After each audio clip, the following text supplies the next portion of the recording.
Se alguma vez você já conviveu com uma queda de cabelos mais acentuada e começou a se desesperar, eu tenho certeza que você já se pegou pensando qual seria a melhor vitamina para você ir correndo na farmácia comprar. E aí, será que essas vitaminas funcionam mesmo? Quais são as mais indicadas para queda de cabelos? É sobre isso que nós vamos falar aqui nesse vídeo. Eu sou a doutora Cici Cláudio, sou médica dermatologista, atuo de forma presencial aqui em Fortaleza e de forma online para todo o Brasil. Os links para agendamentos de consultas e também para informações estão logo abaixo aqui na descrição desse vídeo.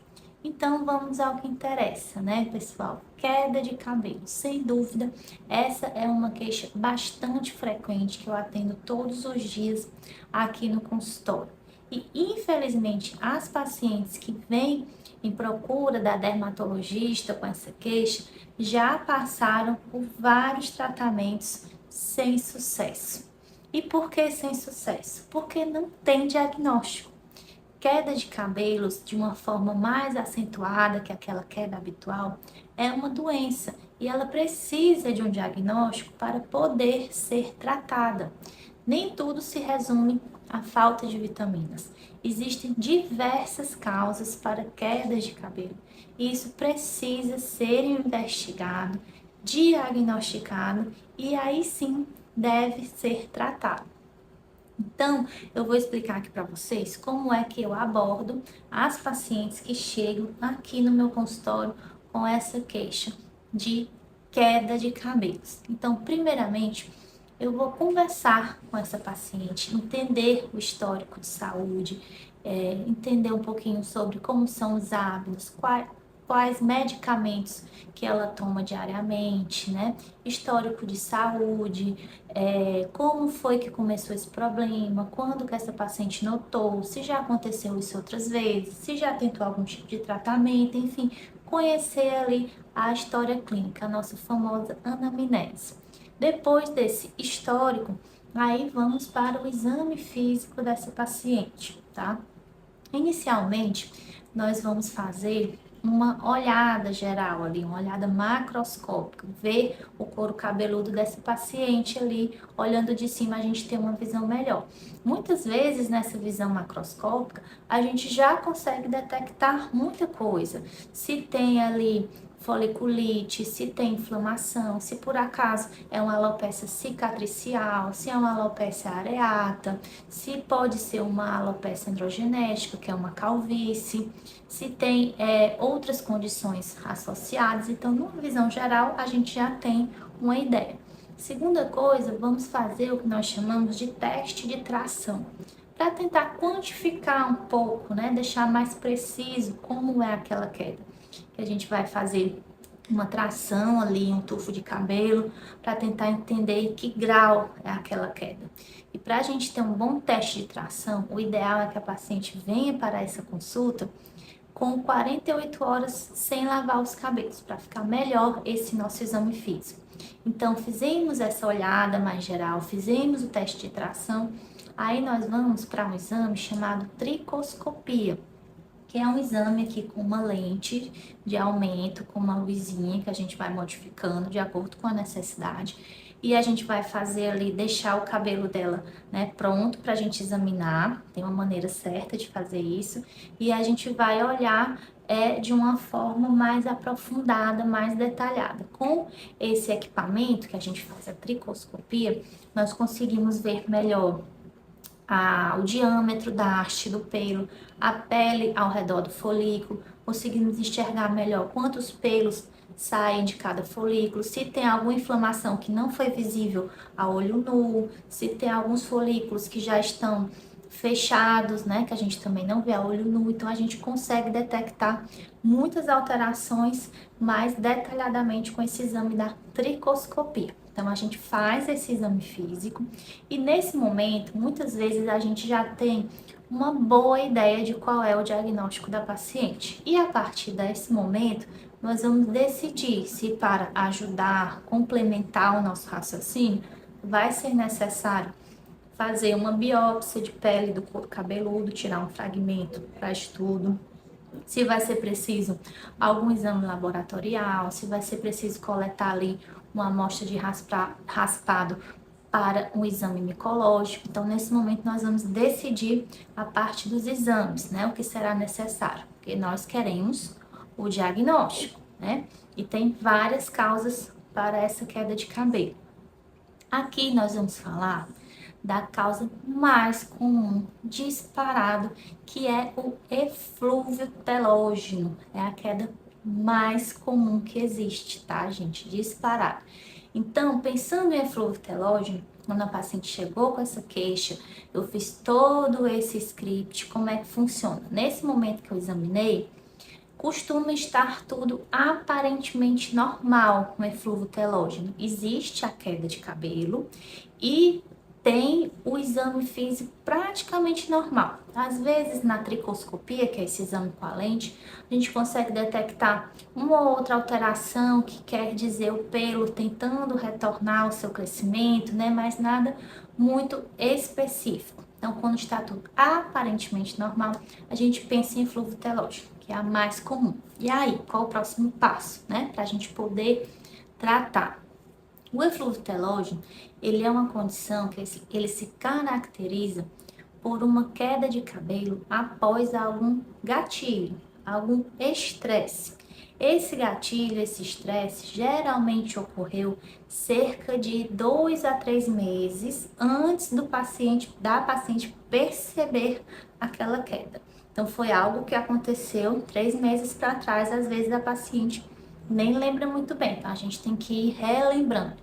Então, a gente vai buscar algum gatilho, ver se tem como retirar esse possível causador e vamos também investigar causadores que não estão muito claros e que podem estar fortemente associados com o eflúvio telógeno.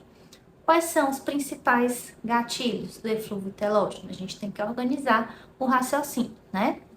Nós temos pós-parto, amamentação, cirurgias prévias, paciente que passou por uma internação muito prolongada, alterações hormonais. Então, não é só o uso de anticoncepcional, é a mudança ali no padrão hormonal. Se você começou a tomar um anticoncepcional recente, nos últimos 3 meses, trocou de método ou suspendeu o anticoncepcional nos últimos 2 a 3 meses, provavelmente esse é o causador da sua queda de cabelo nesse momento. Outros gatilhos, estresses emocionais, alguns medicamentos, infecções virais, como a Covid, por exemplo, infecções bacterianas, como a sífilis secundária. Então, tem todas essas condições, além de doenças sistêmicas, né? Problemas internos que podem estar acontecendo e que podem estar causando essa queda de cabelo. Alterações metabólicas, alterações endócrinas, tudo que perturba o organismo pode causar. Então, mais uma vez, a gente tem que organizar esse raciocínio na cabeça da paciente para achar um possível culpado e, se possível, retirar. Então, nesse caso aí, suspeitamos de eflúvio telógeno, tudo aparentemente normal, mas a queda existe, está ali e está ocorrendo de forma intensa. Então, o que eu costumo fazer? Vamos pedir alguns exames laboratoriais para poder investigar condições que a gente não consegue ver e nem só conversando com a paciente, muitas vezes detectar, e que podem ser uma causa direta da queda ou está impedindo o cabelo daquela paciente de se recuperar. Porque no eflúvio telógeno clássico, ocorreu, né, o estresse há alguns meses e o cabelo vai respondendo. Se o estresse saiu da sua vida, o cabelo vai respondendo e daqui uns meses ele volta ao normal e para de cair daquela forma. Então, esse é o esperado. Então, a gente vai também investigar se tem algum fator que esteja impedindo o seu cabelo de se recuperar. Então, geralmente eu peço alguns exames de sangue, alguns mais voltados, né, para essa queixa. A gente vai pedir exame para investigar se a paciente tem anemia, deficiência de ferro, deficiência de vitamina B12, de zinco, de vitamina D, que são super importantes para o crescimento capilar. Nós vamos investigar uma investigação bem básica, tá? a não ser que a paciente tenha algum outro sintoma, né? Mas se não tem sintoma nenhum, uma investigação bem básica para doenças autoimunes, que são muito implicadas, né, com a queda de cabelo. Então, a gente vai fazer essa investigação, doença da tireoide, né? Então, a gente vai fazer essa pesquisa e também uma triagem para sífilis secundária, que é uma doença sexualmente transmissível, bacteriana e que algumas vezes o único sintoma é a queda capilar. Então, ela vai entrar no nosso rastreio também, tá? Então, estou suspeitando de eflúvio telógeno, está tudo aparentemente normal. Vamos pedir os exames e as vitaminas. Nesse momento, eu costumo já iniciar algum nutracêutico que eu goste nesse momento. Não que isso vai ser a cura definitiva para essa paciente, mas eu gosto de iniciar enquanto a gente aguarda esses exames, porque eles vão ajudar naquele cabelo que vai se recuperar, cabelo que vai nascer, eles vão ajudar ali naquele território, tá? Então, geralmente eu começo também enquanto a gente aguarda os exames, certo? Quando essa paciente chega com esses exames, a gente vai ver se tem alguma coisa que precisa corrigir. Tem uma anemia, trata e procura a causa dessa anemia, que a anemia a gente tem que ter esse cuidado. Tem deficiência de vitamina D, B12, a gente trata. Tem doença tireoide, a gente chama o endocrinologista para nos ajudar a tratar essa tireoide e a paciente melhorar desses cabelos. Detectamos que a paciente tem uma sífilis, a gente trata. Então, dentro desses exames, a gente vai resolvendo ali os problemas que a gente achar. Muitas vezes a gente não encontra, tá? Nenhum desses problemas. Geralmente vem alterado ferritina, vitamina D, que são bastante importantes para o crescimento do couro, dos pelos, né? Do couro cabeludo. Então a gente faz essa reposição, certo? Mas digamos que os exames deram tudo normais, sem nenhuma alteração maior. O que a gente vai fazer? Mantém a prescrição inicial, deixa o nutracêutico, fechamos com um eflúvio telógeno e a gente tem que explicar todo esse processo para a paciente. Que o esperado depois dessa investigação, temos o diagnóstico, é que o cabelo vá se recuperando aos poucos e dentro de 3 a 4 meses ele vai se recuperar totalmente e o cabelo volte até aquela queda menor ali habitual do dia a dia, certo? E com relação a shampoo anti-queda. Shampoo anti-queda, eles não existem, tá? Não existe shampoo que consiga ter esse poder de barrar uma queda de um eflúvio telógeno, por exemplo. Ah, doutor, mas então você não passa shampoo nesses casos? Sim, prescrevo shampoos, mas não na intenção de parar queda nem de tratar queda. Qual é a intenção do shampoo? Tratar condições associadas. Dermatite de contato, né? Tá vermelho, tá irritado. Dermatite seborreica, que é a caspa. Uma psoríase, porque às vezes o paciente tem um eflúvio telógeno, tem a queda, e por algum motivo esse couro cabeludo está inflamado. A gente vai ter que tratar essa inflamação. Existem alguns shampoos apropriados para isso. E também por um efeito de tratar qualidade da haste do pelo. Que a paciente já está perdendo o cabelo e a qualidade da haste do pelo não está legal, está ressecada, quebra com facilidade. Tá fazendo muito procedimento químico no cabelo, muita escova, muita prancha, tintura. Então a gente vai tentar minimizar esses processos, hidratar melhor esse cabelo para não ficar quebrando a haste nem deixando ressecado, porque a impressão de queda vai piorar, não que sejam a causa mais importante, certo? Então, sim, prescrevo o shampoo, os condicionador, orientações de acordo com a necessidade de cada paciente, mas nessa intenção de tratar dermatites e também haste capilar, certo?